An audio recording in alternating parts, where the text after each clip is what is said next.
Welcome back to our Dementia Prevention Webinar Series, sponsored by the University of Ottawa Brain and Mind Research Institute. In the webinar today, Dr. Hakim will describe the risk factors that bring on both the strokes that we feel and the silent strokes, both of which do significant damage to the brain. He will then focus on one risk factor that is very damaging, which is high blood pressure, and remind us how easy it is to measure our blood pressure and how treatable it is. So the webinar for today is entitled Controlling and Correcting Elevated Blood Pressure. So I hope you enjoy the webinar. Thank you, Ruth, for your kind introduction. And today our mission is to understand blood pressure. In the last webinar, we talked about how high blood pressure is a major risk factor for stroke. So today we're going to talk specifically about what blood pressure should we be aiming at in order to decrease our chances of suffering a stroke. So controlling and correcting elevated blood pressure is the goal of this webinar. High blood pressure leads to multiple complications. It isn't just the brain that suffers, but as you see here, high blood pressure that is not treated can lead to heart attacks or strokes, the development of weakening in the blood vessel that is feeding the brain or the heart with the creation of aneurysms, heart failure when the muscle that is beating in the heart becomes too tired and cannot function anymore, weakened and narrowed blood vessels in the kidneys, in the eyes, and development of ultimately trouble with memory or understanding, as well as the development of dementia. So high blood pressure that is sustained and not treated is a major risk factor for strokes, heart attacks, and cognitive difficulty with the development of dementia.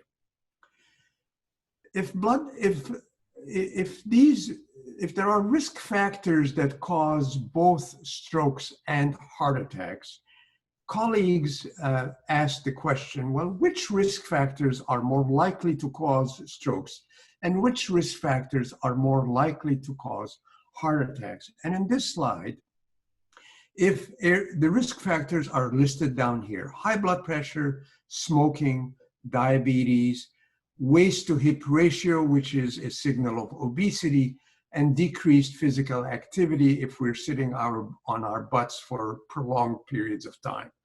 And they said, look, if these risk factors cause strokes, then those will be the red columns. And if they cause heart attacks, those will be the black columns. And it became very evident that there are three risk factors that are more likely to cause strokes than heart attacks, the ones with the bigger, longer red bars. And high blood pressure clearly is a risk factor that is more likely to cause strokes than heart attacks, the same with obesity and the same with sedentary existence. And so we're going to talk about all of these risk factors in other webinars, but today we're going to focus on high blood pressure. Here is something that has always been a very eloquent statement for me, which is that every 1 millimeter of blood pressure above normal will increase your chances of suffering dementia by 1%.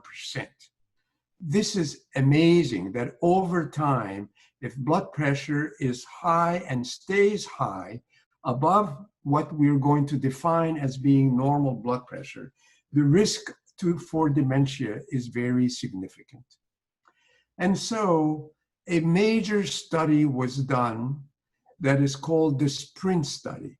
And it said, what is the ideal blood pressure that I should have when I am at rest that would protect my brain from strokes, from dementia eventually, and how do I know what that blood pressure is? So a significant study was done comparing 120 millimeter mercury is the As you know, there are two numbers when we talk about blood pressure. The systolic number is the higher one, and the diastolic number is the lower one. And this study focused on the systolic number, which is the higher number in the blood pressure. It said that it compared what happens in patients whose blood pressures were maintained at 120 millimeter mercury systolic to 140 millimeter mercury systolic. And it became very evident that 120 systolic blood pressure of 120 at rest is the goal, because that is compatible with a low incidence of cognitive impairment and dementia. So that is the goal. Now remember that blood pressure is designed to go up when you're stressed. It's designed to go up when you're busy, when you're under stress, when you're running, when you're exercising. And so it's very important to understand that we're talking about the ideal blood pressure being 120 millimeters mercury when you are at rest. That means not a lot of noise around you. So measuring it in the pharmacy may not be the ideal situation for you. Even measuring it at your physician's office, when you've been running up the escalator or the elevator to get to the doctor's office and you're panting and a little out of breath, may not be a good time to be measuring your blood pressure. So the recommendation that we are making to you is to buy your own blood pressure cuff so that you can measure your blood pressure at home when the kids are not hassling you, when your husband is not running after you. You can be quiet in your room, put on your blood pressure cuff and measure it. And some people have told me, well, look, I tried, I couldn't learn how to use the blood pressure. I found it difficult. Where do I put the cuff? And, so if you find that this is challenging, although there are very good instructions that come when you purchase one of these blood pressure cuffs on how to do it, then please ask the nurse in your family doctor's office or the physician herself or himself on how to best use the blood pressure cuff at home. And now it's also become recognized that if you maintain your blood pressure at 120 when you're at rest and completely relaxed, that will also lead to protecting your brain from dementia and cognitive impairment, because that's what we have learned already, that high blood pressure can lead to dementia. And so it's become very important to understand that maintaining blood pressure at rest when you're not stressed at 120 systolic will also protect your brain, not only from strokes, but also from dementia. So measure your blood pressure when you are at home, totally relaxed. The goal is systolic blood pressure of 120 millimeters mercury, and sustained blood pressure above that level will damage your brain and cause memory loss. But it's not a difficult thing to measure. And if it is elevated persistently, it is not a difficult thing to treat, as your family physician will suggest very easily.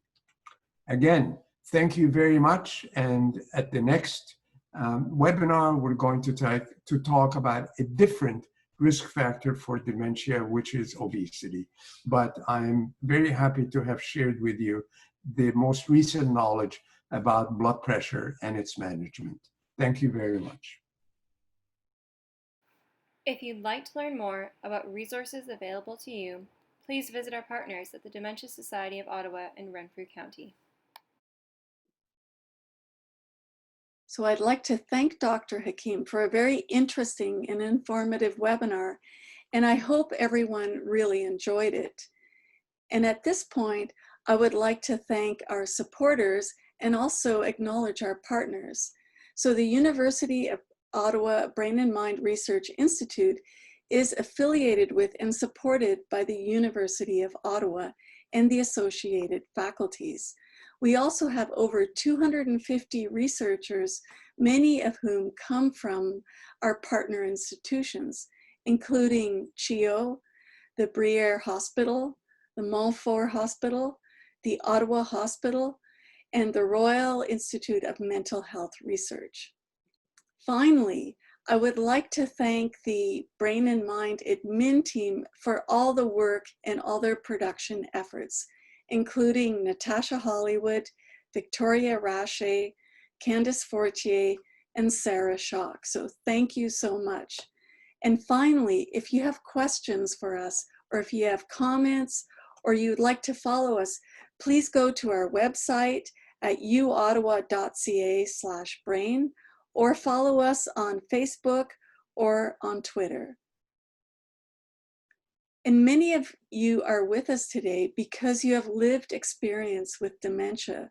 Like many of us, you have family members, friends, or relatives that are living with the devastating effects of dementia. And presently, there is no cure.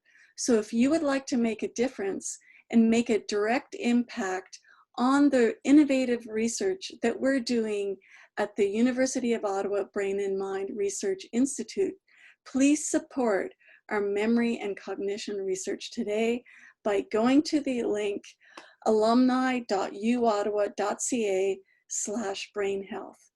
So thank you for being with us, and we hope you join us again soon for upcoming webinars.